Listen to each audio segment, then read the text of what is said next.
할렐루야! 살 수 있는 길 주님의 교회 김학준 목사입니다. 성경산책 18번째 호세아서입니다. 여호와 하나님만을 사랑하라. 아멘. 호세아의 뜻은 구원이라고 하는 뜻이고 여호수아의 본명이기도 합니다. 호세아가 활동한 시대는 이스라엘이 물질적으로 아주 번영한 시대였지만 영적으로는 매우 타락한 시대였습니다. 호세아의 핵심이자 목적을 말씀드리면 놀라우신 하나님의 사랑을 알고 하나님만을 사랑하라입니다. 호세아는 두 가지 대주제를 가지고 있습니다. 첫째 대주제는 음란한 아내와 진실한 남편, 둘째 대주제는 음란한 이스라엘과 신실하신 하나님입니다. 오늘은 첫 번째 대주제를 나누겠습니다. 첫 번째 대주제는 세 가지의 소주제로 나누어질 수가 있습니다. 첫 번째 소주제는 1장 1절부터 2장 1절까지 말씀입니다. 이는 호세아와 고멜의 예언적인 결혼 생활을 말씀합니다. 1장 1절 말씀은 호세아를 부르시고 사명을 주신 시기를 알려주십니다. 호세아 선지자는 요나와 아모스 다음으로 사역한 사람입니다. 그리고 남유다 왕국의 우시야 왕 시대부터 히스기야 왕 시대까지 북이스라엘 왕국이 멸망하기까지 약 40년간 사역을 한 선지자입니다.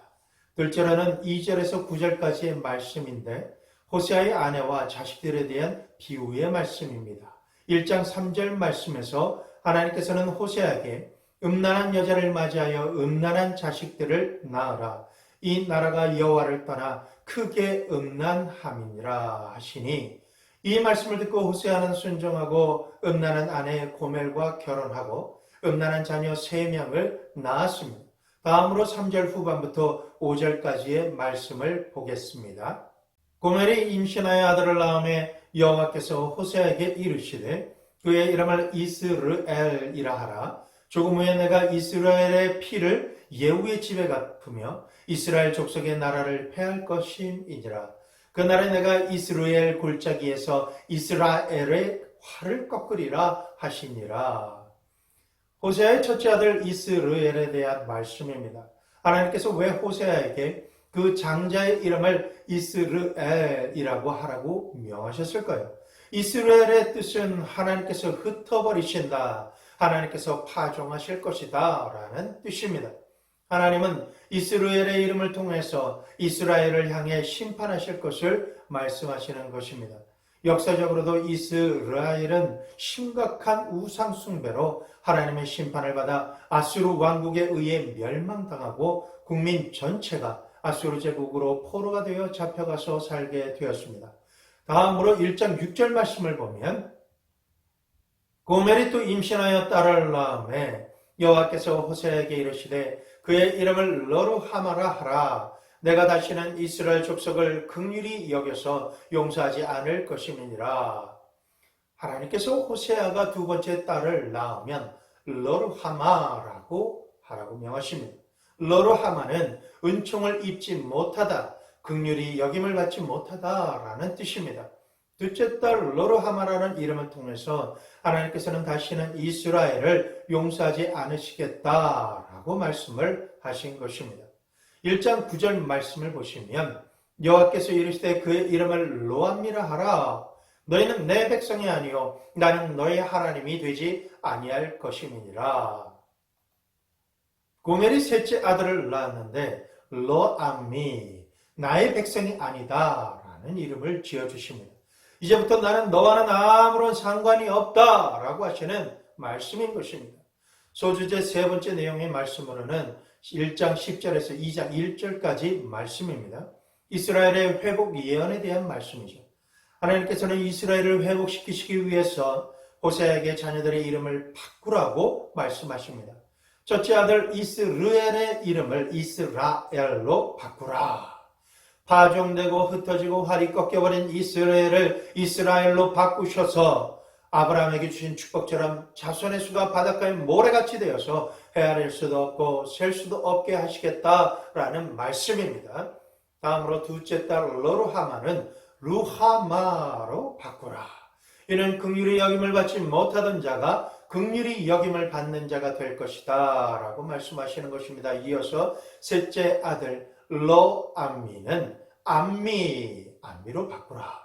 그 의미로는 내 백성이 아니었던 자가 내 백성이 되었으며 살아계신 하나님의 아들들이 되었음이라 라고 하는 뜻입니다. 이렇게 호세아 세 자녀의 이름을 이스라엘 르하마 암미로 바꾸시면서 이스라엘의 회복과 축복을 선포하시는 하나님의 말씀을 듣습니다. 두 번째 소주제로는 2장 2절에서 23절까지의 말씀입니다. 이 말씀은 음란한 고멜에 대한 적용의 말씀입니다. 특히 2절부터 5절까지의 말씀은 이스라엘의 영적인 음행에 대한 내용입니다. 하나님께서는 2절 말씀을 통해서 논쟁하고 논쟁하라 라고 촉구하십니다. 말씀처럼 우리는 논쟁하고 논쟁해야 합니다. 그래서 우리의 영적인 현주소를 반드시 확인해야만 합니다. 내가 누구이고 어떤 사람인지 사람은 속여도 심령을 감찰하시는 성령 하나님과 내 양심은 속일 수가 없는 것입니다. 나는 정말로 내 하나님만을 사랑하는 자인가? 라고 질문하고 논쟁하고 논쟁해야 합니다. 바로 5절 말씀에 그들의 어머니는 음행하였고 그들을 임신하였던 자는 부끄러운 일을 행하였나니 이는 그가 이르기를 나는 나를 사랑하는 자를 따르리니 그들이 내 떡과 내 물과 내 양털과 내 삶과 내 기름과 내 술들을 내게 준다 하였음이라. 이 말씀은 이스라엘이 음행하고 부끄러운 일을 행하는 것을 말씀해 주고 계신 말씀입니다. 하나님이 아닌 미혹하는 자들이 우리에게 떡과 물과 양털과 삶과 기름과 술을 준다라고 했기 때문에 그들이 나를 사랑하기 때문에 내가 그들을 따르겠다라고 말하고 있는 것입니다. 여기서 우리는 분명하게 깨달아야 됩니다. 성적인 부분만이 음행과 부끄러운 일들이라고 생각하지 마십시오. 자신은 하나님 앞에서 예배드리고 성들하고 자칭 생각하고 믿고는 있지만 범사에 하나님의 뜻과 하나님의 계획을 말씀과 기도로 듣고 행하기보다는 하나님을 믿지 않는 세상 사람인데도 자신을 지켜 세워주고 사랑한다라고 하고 적극적으로 도와주겠다라고 나서면서 세상에서 엄청난 번영을 누릴 수 있도록 해주겠다라고 유혹을 하면 스스로 생각하기를 이 사람은 하나님께서 내게 붙여준 사람이다 라고 자의하고 주일 성수를 하고 예배와 말씀과 기도 드리는 시간을 가져야 하는데도 불구하고 그 사람을 만나고 그 일을 하기 위해서 주님 앞에 머물던 자리에서 속히 떠나서 영적 음란과 음행을 범하는 것입니다. 그러나 여러분, 원수마귀는 결코 호락호락하지 않습니다. 그 유혹에 나를 위하는 것 같고 나를 번영하고 나를 부욕해 할 것 같다라고 하는 그 지켜 세우는 그 소리에 사로잡혀 따라가게 되면 영적 육적으로 고리 대금업자의 역사를 하는 마귀에게 빚을 지게 되면 평강과 소망은 깨어지고 자유와 신체 포기각서를 쓰는 것과 같아지게 됩니다. 결국은 그들의 종이 되고 노예가 되고 맙니다. 모든 것을 빼앗기고 멸망당하고 죽게 될 때까지 수탈당하게 되는 것입니다. 그때는 자신의 힘으로는 도저히 빠져나올 수가 없게 됩니다. 고멜처럼. 사랑받기 합당하신 여호와 하나님께서는 호세아에게 대가를 지불하고 음란한 고멜을 다시 데려오도록 하십니다. 우리 구주 예수님께서는 우리의 신랑으로 음란한 이 땅에 오셔서 사망의 그늘에 앉은 우리를 위해 친히 모든 대가를 지불해 주심으로 우리는 예수님으로 말미암아 모든 것이 회복되었습니다. 여호와 하나님만을 사랑하고 예배할 수 있는 신부가 되었다라는 것입니다. 할렐루야, 아멘. 다음은 하나님의 심판에 대한 말씀입니다. 6절에서 13절까지 말씀을 읽으시기를 권해드립니다. 하나님의 심판은 가시로 그 길을 막으며 담을 쌓아 그로 그 길을 찾지 못하게 하리니. 2장 6절에서 하나님께서 이렇게 말씀하시는 것입니다. 하나님을 떠나 자신의 뜻대로 음란하게 행하면 주님께서는 그들을 돌이키시기 위해서 가시로 그 길을 막으며 담을 쌓아 그들이 찾는 길을 찾지 못하게 하시겠다라고 말씀하십니다.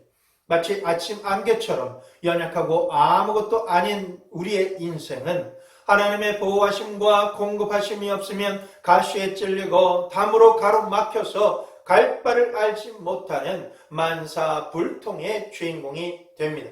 그러나 하나님께서는 가시에 찔리고 사방으로 가로막힌 담으로 고립을 시켜서라도 아내 고멜이 이스라엘이 하나님의 백성인 우리가 하나님만을 사랑하는 신부의 자리로 돌아오기만을 원하시는 그 간절한 마음을 우리에게 지금 보여주고 계시는 것입니다. 하나님은 음란하고 음행을 행하는 아내라도 포기하지 않으시고 끝까지 사랑하십니다. 대가 지불하셔서라도 끝까지 사랑하시는 분이십니다. 사랑한다는 거짓말로 유혹하는 자가 추구하도록 만든 모든 것에 미치거나 도달하지 못하게 하신다는 것 또한 하나님의 사랑 작전입니다. 그것을 찾아도 만나지 못하게 하시는 하나님. 왜냐고요? 예수님께서 진실로 여러분과 저를 위해서 죽으시기까지 사랑하시는 사람이기 때문에 바로 그 주인공이 바로 여러분이시기 때문에 저이기 때문에 그런 것입니다. 거짓된 자에게 빼앗기면 멸망당하고 죽는다라는 것을 아시기 때문에 막으시는 것입니다. 불통에도 여러분 우리가 감사해야 되는 이유가 바로 여기 있는 것입니다. 세상으로 떠난 탕자가 아버지와 아버지 집을 생각하며 아버지 집에는 종들조차 풍성했던 것을 기억하고 아버지 집으로 돌아가기로 작정한 것처럼 돌아오게 하시려는 하나님의 사랑 작전인 것입니다. 우리가 망각하고 있는 것이 있습니다. 바로 내 것이라고 생각했던 나의 곡식과 포도주와 사용하는 모든 것이 사실은 하나님께서 나에게 공급해 주신 것이다 라는 사실입니다. 탕자가 방탕하게 사용한 모든 재물은 사실 모두 아버지께서 주신 것입니다. 우리가 가지고 누리는 모든 것이 하나님께서 주신 것뿐입니다. 그런데 우리 인생은 내 것이 아닌 것을 가지고 얼굴에 음란의 빛을 띄우며 세상 부와 귀를 다 가진 것처럼 하나님 앞에서 교만하게 음행을 행하며 살고 있는 존재다라는 것입니다. 심지어 바알을 우상 숭배하는 데 사용하는 그 물질조차도 하나님께서 주신 재물이라고 하나님의 말씀은 우리에게 선포하고 계십니다. 이어지는 하나님의 심판은 음란한 백성의 곡식을 심고 익을 계절이 되면 하나님께서 도로 찾으시겠다라고 하십니다. 그리고 하나님께서 주신 포도주가 익을 시기에 도로 찾으시겠다라고 거듭 말씀하십니다. 그러므로 내가 누리고 사용하는 모든 것이 내가 노력해서 얻은 것 같지만 이 모든 것은 하나님께서 우리에게 주신 것입니다. 자신이 노력하고 자신이 일궈낸 것 같지만 자신의 것이나 원수 마귀의 것이 절대 아닙니다. 모든 것은 하나님의 것입니다. 세상적으로 추구하고 사모하고 사랑했던 모든 것들 중에 모든 것의 주인이 되시는 하나님께서 하나님의 것을 가져가 버리시면은 우리 인생은 무익하고 험한 삶을 살아온 그 존재가 되는 것입니다. 하나님께서 거두어 가시면 사람들 앞에서 얼굴을 들고 다니지 못할 내가, 아무것도 아닌 내가 드러나게 되고 마는 것입니다. 하나님께서는 내가 자랑하던 그것으로 인해서 수치스럽게 만드시겠다라는 말씀을 하십니다. 그리고 위기를 당해도 수치를 당해도 더 이상 돕지 않으시겠다라고 말씀하십니다. 그동안 노력하고 거두기를 소원했던 포도나무와 무화과나무를 거칠게 하시고 수풀이 되게 하셔서 들짐승들의 먹이가 되게 하실 것이다 라고 말씀하십니다. 너무나도 두렵고 떨린 말씀입니다. 하나님을 믿는다라고 교회에는 나오지만은 두 마음을 품는 자에게 우상 숭배한 기간만큼 벌을 주시겠다라고 하나님 말씀하셔요. 그러나 하나님께서는 이렇게 심판하시기로 작정하시면서도 이스라엘의 회복을 준비하고 계획하십니다. 14절에서 23절 말씀 가운데 몇 구절을 살펴보겠습니다. 14절 15절입니다. 그러므로 보라, 내가 그를 타일러 거친 들로 데리고 가서 말로 위로하고 거기서 비로소 그의 포도원을 그에게 주고 악을 골짜기로 소망의 문을 삼아 주리니 그가 거기서 응대하기를 어렸을 때와 애굽 땅에서 올라오던 날과 같이 하리라. 하나님의 백성들을 광야로 데리고 가서 말로 위로의 말씀을 해주시고 포도원을 그에게 돌려주시며 악을 골짜기로 소망의 문을 삼겠다라고 말씀하시는 하나님, 여러분, 악을 골짜기는 환난의 골짜기라는 뜻입니다. 주님을 떠난 우리가 환난을 만나 살며 해골이 가득한 죽음의 골짜기를 방어하며 살 길을 찾을 수 없는 악을 골짜기에서 살아갈 때 하나님께서 친히 찾아오셔서 악을 골짜기를 소망의 문이 되게 하십니다. 측량할 수 없는 하나님의 사랑으로 우리는 살 수 있는 길을 갈 수가 있게 되는 것입니다. 찾을 수가 있게 되는 것입니다. 누릴 수 있게 되는 것입니다. 우리가 하나님께로 돌아가기만 하면 우리의 인생은 화가 복이 됩니다. 당진하여 죽게 되었어도 아버지를 생각하고 돌아가기만 하면 여러분의 인생의 악을 골짜기가 하나님을 만난 모든 것을 회복하는 고난의 장소가 떠나고 소망의 문이 열리는 장소가 되어집니다. 여러분, 애매하게 고난 당하셨습니까? 주님을 더 사랑하시면 주님께서 일어나셔서 대신 싸우시고 승리케 하십니다. 욥처럼 잃어버린 모든 것들의 갑절의 복을 여러분에게 돌려주시고 채워주십니다. 아멘, 아멘. 하나님께서 말씀하시기를 애굽에서 구원받아 언약의 땅으로 출발하던 날과 같은 축복된 날이 될 것이다 라고 언약의 말씀을 주십니다. 19절 말씀, 내가 내게 장가 들어 영원히 살되 공의와 정의와 은총과 긍휼이 여김으로 내게 장가 들며 진실함으로 내게 장가 들리니 내가 여호와를 알리라. 여러분, 하나님께서는 우리에게 장가 되시겠다라고 말씀하십니다. 사실 여러분, 우리 인생이 뭐 볼 게 있습니까? 구매가 같은 우리, 간사한 우리, 쉽게 음행과 음란으로 빠져들어가기를 기름 언덕길을 흘러내려가는 것 같은 사람이 우리가 아닙니까? 고멜과 같은 우리가 감히 하나님을 바라볼 수 있는 사람일까요? 그런데 하나님께서는 우리에게 장가들러 오셔서 우리와 영원히 함께 사시겠다라고 말씀하고 계신 것입니다. 나의 불의함의 대가를 지불하심으로 친히 나를 위한 공의와 정의가 되심으로 의롭다 칭함을 받게 하시겠다라고 말씀하시는 주님. 우리가 주님께로 돌아가면 은총과 긍휼과 불쌍히 여김과 용서를 받게 됩니다.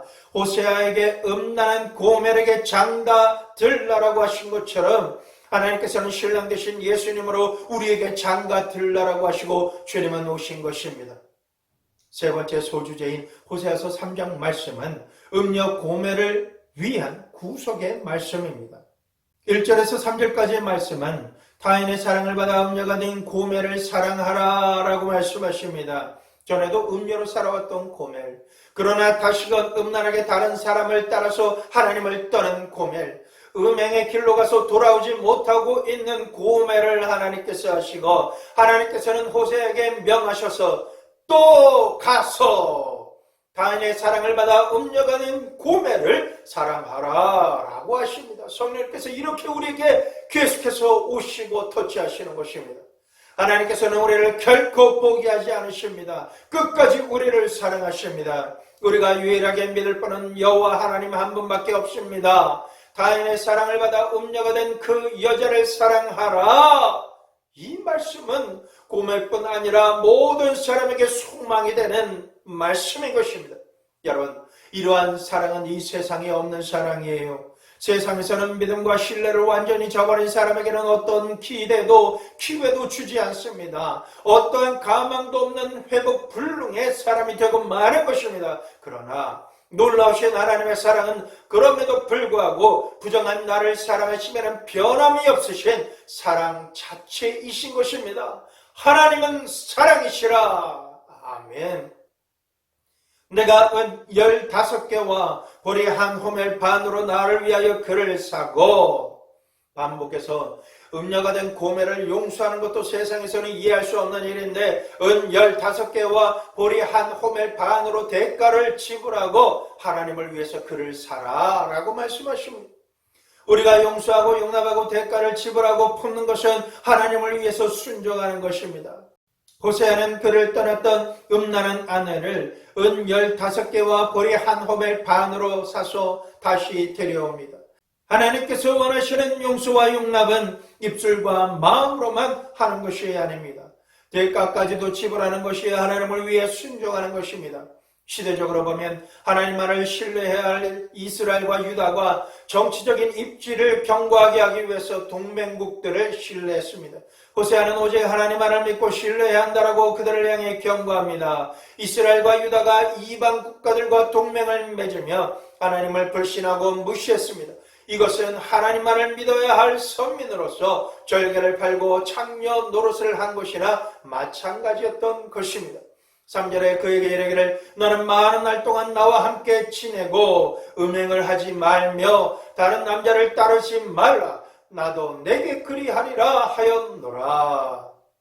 하나님의 해법은 세상을 의지하지 말고 결탁하지 말고 신랑신 하나님과 많은 날을 함께 지내라 라고 말씀하십니다. 그렇게 하면 나도 내게 그리하리라 라고 말씀하십니다. 어떤 문제가 있어도 하나님의 임재와 역사하심이 나타나면 모든 화가 변하여 복이 됩니다. 그러므로 예배에 성공해야 됩니다. 주님을 꼭 만나셔야 됩니다. 그러기 위해 우리는 항상 하나님의 보좌 앞에 머물며 말씀을 상고하고 기도하고 예배 드려야 합니다. 하나님의 임재를 갈망해야 하시는 것입니다.